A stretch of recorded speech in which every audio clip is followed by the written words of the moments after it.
দর্শক, Carlo Ancelotti একদম পরিষ্কার করে জানিয়েছেন নেইমারকে পরীক্ষা করার মতো কিছুই নেই। নেইমার যে কেমন তারকা তা বিশ্বের সকলেই জানে। তাকে পরীক্ষা করা মানে হলো তার ফুটবল মানকে ছোট করে দেখা। সে ব্রাজিলের এক মহান তারকা। সে যদি সেলেসাও বাহিনীতে যোগ দিতে পারে তাহলে ব্রাজিল আরো শক্তিশালী হবে। এবং কার্লো আনচেলত্তি নিজেও অবাক হয়েছেন। এই প্রশ্নের সম্মুখীন তিনি অনেকবার হয়েছেন। এবং ব্রাজিলের ভক্ত সমর্থকদের যে নেইমারের জন্য আন্তরিকতার টান সৃষ্টি হয়েছে তা হয়তো হারে হারে টের পাচ্ছেন কার্লো আনচেলত্তি নিজেই। এবং কার্লো আনচেলত্তি নেইমারের জন্য অপেক্ষা করে যাচ্ছেন দিনের পর দিন, কারণ নেইমারকে তো প্রয়োজন ব্রাজিল দলে। তো দর্শক, নেইমার যদি ব্রাজিল দলে আসে তাহলে নেইমার কোন পজিশনে খেলবে এবং কাদের সাথে কম্বিনেশন করে নেইমার খেলতে পারে বলে কার্লো আনচেলত্তি জানিয়েছেন তা আজকের এই ভিডিওতে জানাবো। দর্শক, বর্তমান সময়ে নেইমার ইনজুরিতে রয়েছে, তবে আগামী পর্বে নেইমার ব্রাজিল দলে ফিরতে পারেন এবং নেইমার ব্রাজিলে আসার সাথে সাথে নাম্বার 10 রোলটাই পালন করবেন, অর্থাৎ ব্রুনো গুইমারাইসের সাথে কম্বিনেশন করবেন নেইমার জুনিয়র। বর্তমান সময়ে ব্রাজিলের মিড ব্যালেন্সকে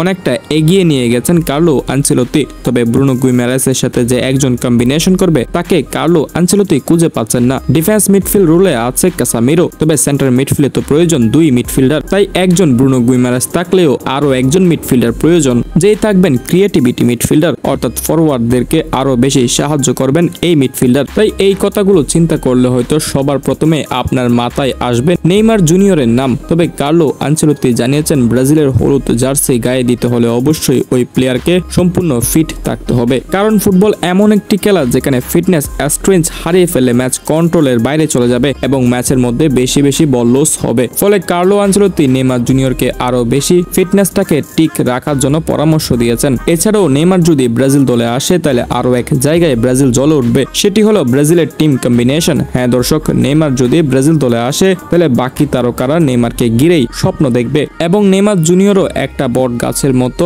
ব্রাজিল দলকে ছায়া দিয়ে যাবে। সেই ছায়ার নিচে থাকবে ভিনিসিয়াস জুনিয়র, রদ্রিগো এবং রাফিনহারা। অর্থাৎ আপনারা এখন বুঝতেই পারছেন একটা দলে যদি একজন মহান তারকা থাকে তাহলে ওই দলটা কেমন ভাবে আলোকিত হবে। দর্শক, আমরা যদি এই সকল বিষয় বিবেচনা করি তাহলে ব্রাজিল দলে এই মুহূর্তে সবচেয়ে বেশি প্রয়োজন নেইমার জুনিয়রকে। নেইমার, তুমি তাড়াতাড়ি ফিট হয়ে ওঠো, তুমি আবারও ব্রাজিল দলে ফিরে আসো, তোমার অপেক্ষায় রইলাম আমরা এখনো।